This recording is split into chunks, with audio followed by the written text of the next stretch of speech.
Hi,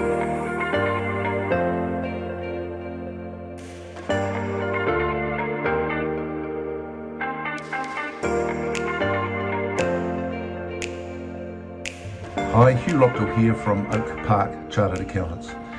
I plan to give my comments on the copay removal, but I wasn't quick enough, and believe it or not, it's been removed from the front pages with the High Court's decision in the Countdown effective control case, which as far as I could see could have significant ramifications, not just for Countdown, but for Chemist Warehouse, Bargain Chemist, Green Cross corporate stores, and one or two others.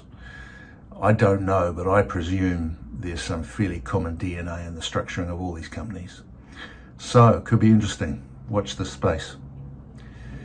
If I were to come up with a slogan for community pharmacy in 2023, I'd be reminded of that feminist anthem, the song Sisters Are Doing It For Themselves, and my slogan would be Pharmacists Are Doing It For Themselves.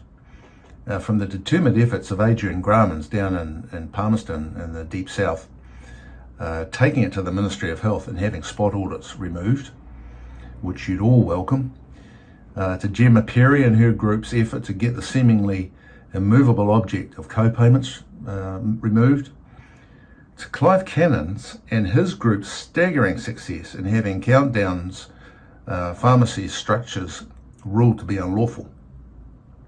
Now, I personally hope that these brave and gutsy efforts by individual pharmacists on important issues affecting your industry continue, because they are working.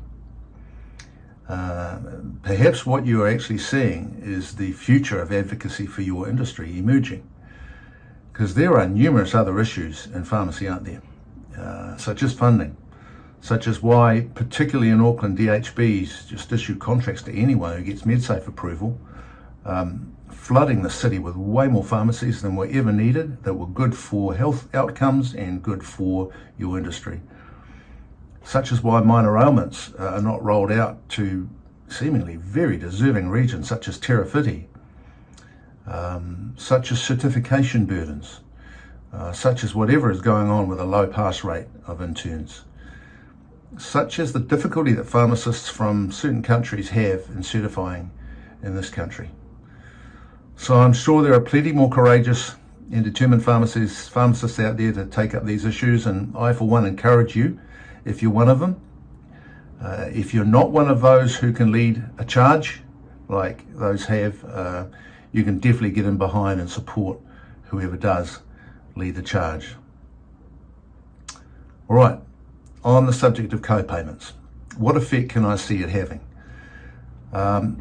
Firstly, discounters have lost their lead marketing slogan, that is free prescriptions. So what's going to happen now?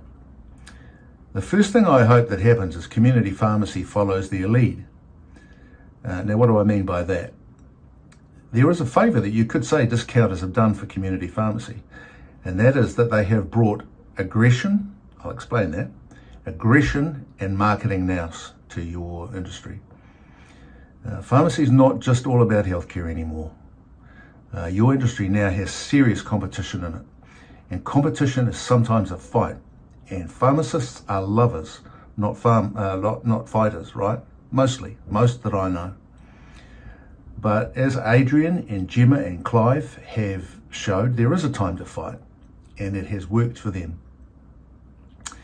So Chemist Warehouse and others thought nothing of blasting their points of difference, which includes free prescriptions and big banners, national advertising.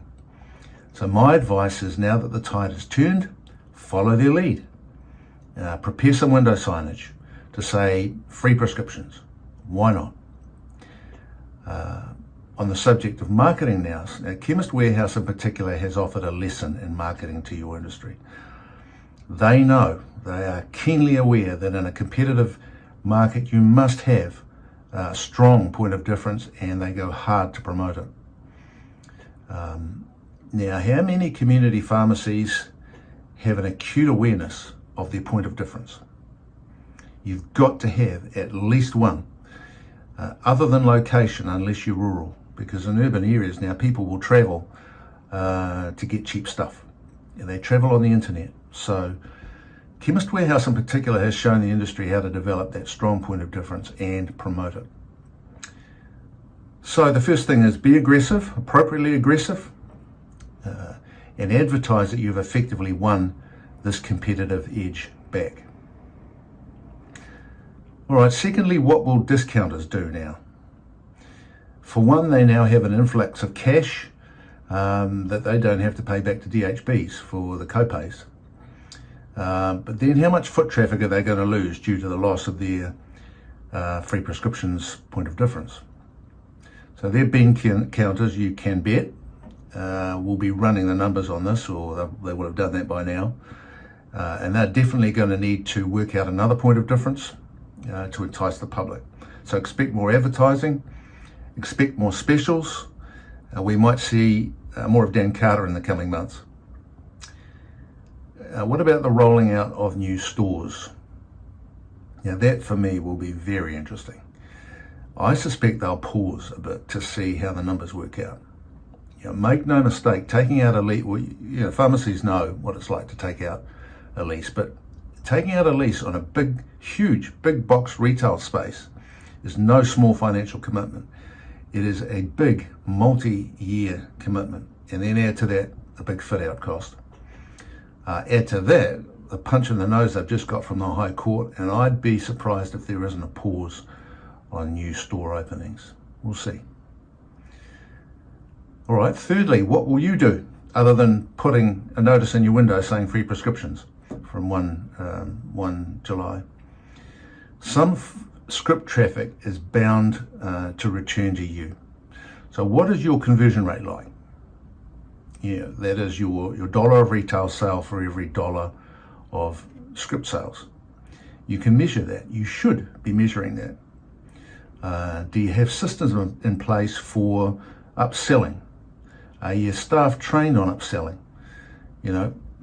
These pills are going to give you trouble sleeping. If you come over here, we've got a special on blah, blah, blah that will help you with that. In fact, we're running, if you buy 2, you get the second one for 50% off, something like that.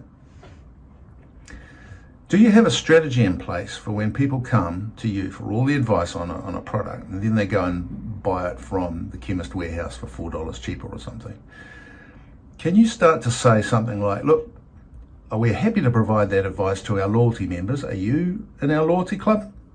Would you like to join? We're offering 50% off your first purchase as a joining bonus.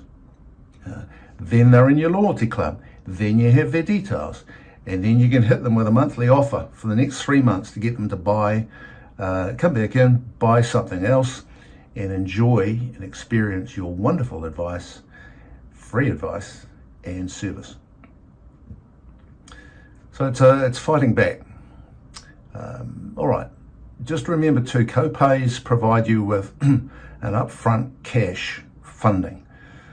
For our pharmacies, it's anywhere between 100 and 400 grand. For a $5 million turnover pharmacy, it's about 400 grand.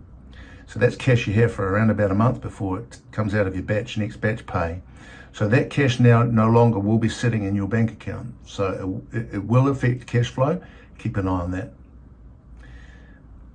All right, fourthly, valuations. Now, the clear winner here is all those pharmacies, particularly in Auckland, who haven't been charging the copay. There is going to be a bunch of hard cash now that you no longer have to pay back to the DHB. And all other things remaining equal, your valuation will jump by that figure times the multiplier that applies to your pharmacy. If you're thinking of selling a pharmacy like that, go back and get the valuation reviewed. If you have just bought a pharmacy like that, you've probably done okay. I can't see any discounters closing due only to the copay. Maybe the odd marginal countdown pharmacy. But if the copay results in a pause on the rollout, particularly a medium-term pause on the rollout of new stores, this will reduce competition risk for a while and should nudge the multiplier up a bit. It's too early to tell, but that's how risk and multipliers work. All right, lastly, what will the government do? Now, my understanding is that neither national nor Act would support the current blanket copay removal. They'll at least wind that back for non-community card holders, is my understanding. So you may only have this advantage for a while.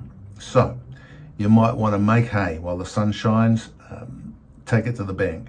Remind those customers that drift back to you just how good it is to have free advice, good advice and service.